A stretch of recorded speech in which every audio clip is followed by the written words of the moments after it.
제목에서 보셨다시피 백승호 선수의 이적과 그리고 다름 슈타트의 전망과 관련해서 뒷이야기를 풀어보기 위해서 스포탈 코리아의 홍희택 기자님을 모셔봤습니다. 네, 기자님 안녕하세요. 안녕하세요.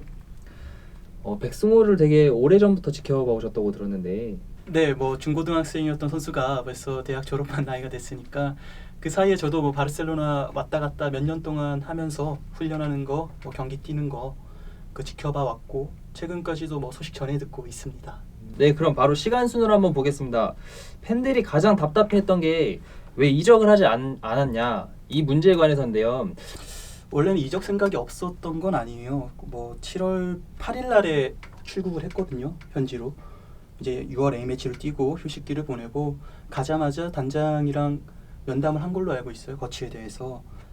그때 처음부터 이적 의사를 확실하게 드러냈고 또 7월 말에 또 2차談判을 했는데 지로나 쪽에서 무조건 안 된다라고 잡았다고 하더라고요. 갈 거면 이적료를 남겨주고 와라. 근데 선수 입장에서도 계약 기간이 1년이 남아 있었기 때문에 함부로 뭐 이렇게 움직일 수 있는 그런 상황도 아니었고요. 그렇죠. 그런 상황에서 이제 운수혜 감독이 부임하는 그런 좀 변수가 중대 변수가 됐어요. 네. 어떤 부분에서 변수였는지 한번 간단하게 이유를 말씀해 주실 수 있으실까요? 네, 백승호 선수가 바르셀로나 시절에 한 40번 정도 1군 훈련 콜업이 됐었는데요. 당시 감독이 루이스 엔리케였고 그때 그 수습 코치가 후안 칼로스 운수혜 지금 현 지로나 감독이었어요. 뭐 한간에는 국내에서 그런 네티즌 여론들 댓글들이 있었어요. 그 바르셀로나 B팀에 있는 선수가 피파 징계로 못 뛰니까 자신감이 부족해서 자신감을 심어주고자 1군 훈련에 올렸다. 그런데 제가 스페인 분들한테 그런 얘기를 했더니 그분들이 코웃음을 치더라고요. 너네는 메시가 만만하냐. 아무나 이렇게 올려서 운동을 같이 시켜주고 이런 데가 아니다. 당시만 해도 MSN이 다 있었고요. 수아레즈, 네이마르가 있었고 또 이니에스타까지 있었는데 그만큼 그 코칭 스태프에서는 백승호를 높게 쳤던 것 같고요. 그때 그걸 다 훈련을 기획하고 구상했던 게 운수의 수석 코치였기 때문에 백승호를 무엇보다 누구보다도 잘 알고 있었고 또 이제 지로나로 오면서 본인 머릿속에 있는 바르셀로나 축구를 좀 실현해 줄 수 있는 그런 키플레이어로 좀 백승호를 보신 것 같아요. 그래서 프리시즌 친선전도 6경기를 뛰었고 또 공격 포인트도 많이 기록했고요. 혹시 그 외에도 백승호 선수가 스페인에 남을 만한 이유가 있었을까요? 아무래도 스페인이 익숙하죠. 2010년도 2월에 처음 나가서 그해 가을부터 시즌에 들어갔는데 거의 10년이 됐어요. 아무래도 언어나 문화나 뭐 가장 큰 게 축구 스타일 뭐 그런 것들이 익숙하니까 본인도 처음에는 지로나를 떠나게 된다 해도 스페인을 가장 먼저 제1의 선택지로 놨던 것 같고요. 또 스페인 2부라는 2부 리그이긴 해도 제가 건너 듣기로는 벤투 감독도 백승호 너가 스페인 2부에서만 뛰면 충분히 나는 좋다. 대표팀에도 도움이 될 거다라는 얘기를 했다 그러더라고요. 뭐 실제 사실 지금 독일 2부에서도 대표 선수들이 계속 나오고 있잖아요. 그렇죠. 물론 뭐 레귤러 멤버로 들어가야 된다는 그런 전제는 있는데 그래도 백승호 선수가 꾸준히만 뛸 수만 있다면 스페인 2부도 제가 보기엔 충분히 경쟁력이 있었다고 선수 본인도 판단한 것 같습니다. 감독은 선수를 믿었는데 1, 2라운드에서는 백승호 선수가 아예 제외가 됐어요. 그쵸. 이게 결국엔 지도자와 선수는 관계가 좋았는데 구단과 선수는 또 얘기가 달라지잖아요. 구단 입장에서는 선수의 소유권을 갖고 있는 거고 또 이제 선수를 보내서 이적료 관련해서 또 수익을 챙겨야 되는 그런 입장이고요. 여기서 이제 논이유가 가장 큰 문제가 되는 건데 1부 리그 때 3장 있었던 논이유가 비유럽 선수 쿼터 그게 2장으로 줄어들었고요. 근데 기존에 있던 초코로사노는 이적이 기정사실화됐는데 백승호한테는 계속 기다려달라고만 한 거예요. 이게 이 선수가 초코로사노 선수가 네. 노니우가 쿼터가 없는 상태에서 이제 이적을 하게 되면 계약 기간이 남았음에도 FA로 풀려서 지로나가 이제 한 푼도 이적료를 못 얻게 된다고 하더라고요. 규정상 그때 나왔던 이적료 액수가 한 200만 유로 정도 돼요. 100만 유로 후반대. 그러니까 하나로 지금 한 20억 원 중반대인데요. 지로나 입장에서 이것도 포기를 못 한다고 계속 주장을 했던 것 같아요. 그러다 보니까 백승호한테는 계속 기다려달라고만 반복을 하고 1라운드 때 그랬는데 이제 2라운드까지 해결이 안 되니까 선수 쪽에서도 이제 구체적인 액션이 필요했고요. 그렇죠. 또 로사노 외에도 또 스투아니가 지금 또 이적할 거란 소문이 현지에서 좀 돌았던 것 같아요. 만약에 포워드 스트라이커가 빠질 경우에 로사노를 또 잡아야 되는 게 지로나 입장이었고요. 네. 그러니까 백승호 당장 눈앞의 돈 때문에 백승호란 선수가 좀 그걸 신경을 좀 덜 쓴 게 있었죠. 네. 로사노가 정작 이적은 안 되고 백승호 선수는 경기에도 못 나가니까 선수 자체로는 되게 답답했을 것 같네요. 그쵸. 사실 이게 시간도 얼마 안 남았고, 근데 작년에 또 당한 게 있잖아요. 지금 백승호를 보면 지금 8월이 한 3년 정도 내내 안 좋았어요. 최악의 8월이었는데요. 17년도에 바르셀로나에서 지로나로 넘어갈 때는 사실 뭐 프로 선수가 이적을 하는 건 뭐 지극히 자연스럽고 당연한 일인데, 그 당시엔 처음이다 보니까 그렇게 좀 계약 조건이나 이런 걸 신경을 써야 되는 게 많았고, 근데 작년이 가장 안 좋았던 것 같아요. 작년에 제가 전화를 받은 게 그때 8월 말 8월 30일이었거든요. 31일 날 이제 이적 시장이 종료가 되는데요. 맨시티에서 이제 지분을 갖고 있으니까 위성 구단처럼 삼아버렸잖아요. 거기서 이제 더글라스 루이스를 보낸다. 근데 이 선수가 지금 스페인으로 올 경우에는 논이유로 들어가기 때문에 백승호 2라운드 레알 마드리드 벤치까지 앉았었어요. 근데 3라운드 비아레알전부터 지금 동행을 같이 소집이 안 됐거든요.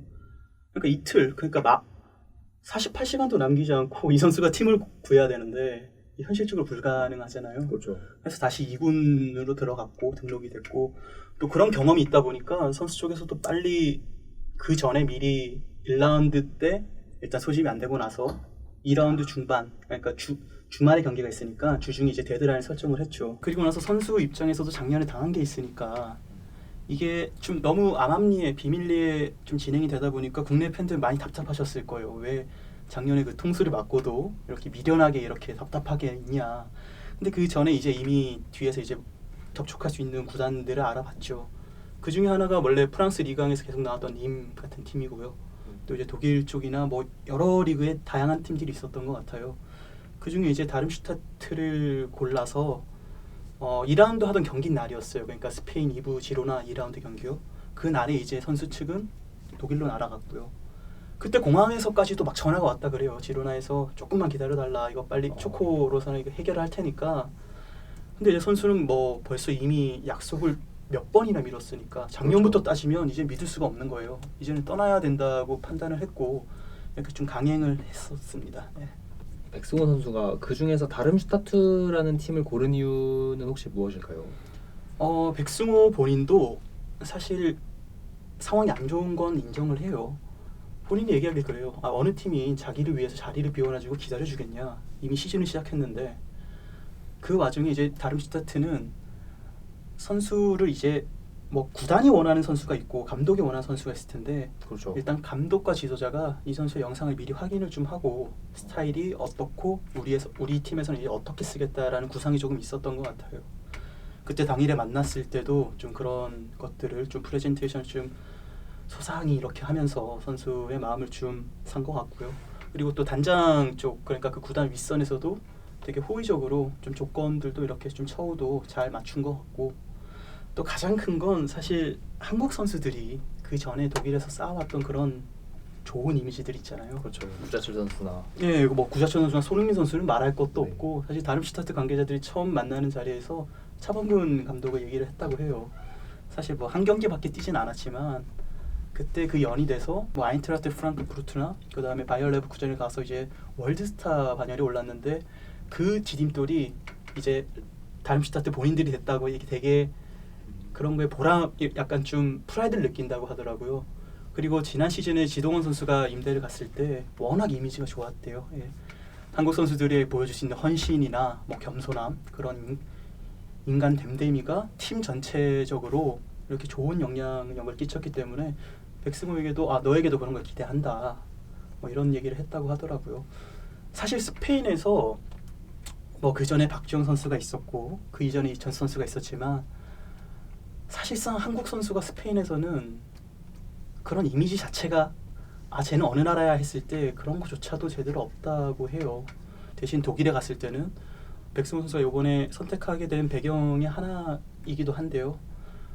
그 전에 선배들이 가 있던 게 워낙 좋았으니까 본인이 되게 리스펙 받는다라고 그런 느낌을 받았다고 하더라고요. 그러면은 다름슈타트 내에서 백승호 선수가 포지션과 그리고 주전 경쟁 전망은 과연 어떨까요? 그 부분도 뭐 좀 알아봤는데요. 433을 주로 썼던 것 같고 442도 이렇게 좀 혼용하는 형태더라고요. 433일 경우에 볼란치를 하나 놓고 이렇게 해야 되는데 아마 그 현재 보도는 볼란치로 쓸 수 있다는 얘기가 나왔는데 이건 조금 봐야 될 것 같아요. 그러니까 선수가 지도자 코칭 스태프들이랑 얘기하기로는 약간 미드필더 쪽 위에서 좀 설 것 같다는 얘기를 했었는데 이거는 뭐 사실 지금 다름슈타트 가서 메디컬하고 또 회복 러닝 정도 하고 그 다음에 터키로 바로 갔기 때문에 지금 대표팀 합류하느라 다름슈타트 쪽에서도 이 선수가 어떤 역할을 하고 있는지 지켜볼 거고 또 현지에서 훈련해보는 건 또 다르니까요. 아마 그렇게 될 것 같습니다. 더 지켜봐야 될 것 같아요. 네. 혹시 백승호 선수만이 가진 강점 뭐 이런 부분이 있을까요? 사실 지금 청소년 대표를 하거나 국가대표에서 지금 보여주는 경기력들을 봤을 때 폭발적인 그러니까 하이라이트를 만들었을 때 막 눈에 딱 띄게 그런 장면 자체는 많지 않았을 수도 있어요. 물론 득점도 하곤 했지만 근데 현지에서 가장 높게 치는 건 바르셀로나에서 인정받은 건 볼 간수와 연결인 것 같아요. 중간에 또 전환을 할 수 있는 그런 능력들, 미드필더로서의 그런 지능들을 굉장히 높게 치는데 사실 지금 한국에서는 그만큼 보여주기에는 기회가 너무 적었고 출전 시간도 적었고요. 또 한편으로는 또 이 선수가 볼란치 그 역할 그 뒤에서만이 아니라 앞에서도 좀 역동적인 퍼포먼스도 보여줄 수 있다고 생각을 하거든요. 지로나에서도 이 선수를 쓸 때는 그때 윙어들이 좁혀가지고 쓰는 공격형 미드필더처럼 이렇게 좀 활용을 많이 했었는데 뭐 대동초 시절에도 그랬고요. 그 이후에 이제 뭐 청소년 대표를 거치면서도 그랬고 조금 더 앞선에서 공격적인 퍼포먼스. 사실 뭐 한간의 오해들이 이 선수가 뭐 느리다 뭐 이런 게 있는데 사실 그렇지만은 않아요. 탄력도 좋고 이렇게 마지막 그러니까 슈팅 직전에 그런 장면들을 만들거나 본인이 치고 들어가서 해결할 수 있는 그런 능력들도 있다고 저는 보기 때문에 아마 그런 것들도 기대해 볼 수 있지 않을까 그렇게 생각을 합니다. 백승호 선수 말고도 뭐 오랫동안 지켜봐온 뭐 황희찬 선수나 이강인 선수와 관련된 썰도 있지 않을까요? 네, 뭐 사실 기사로 못 쓴 게 많기 때문에 또 이렇게 기회가 된다면 영상으로나마 이렇게 좀 컨텐츠를 좀 만들어 봤으면 좋겠습니다. 네, 고생하셨습니다. 네, 감사합니다.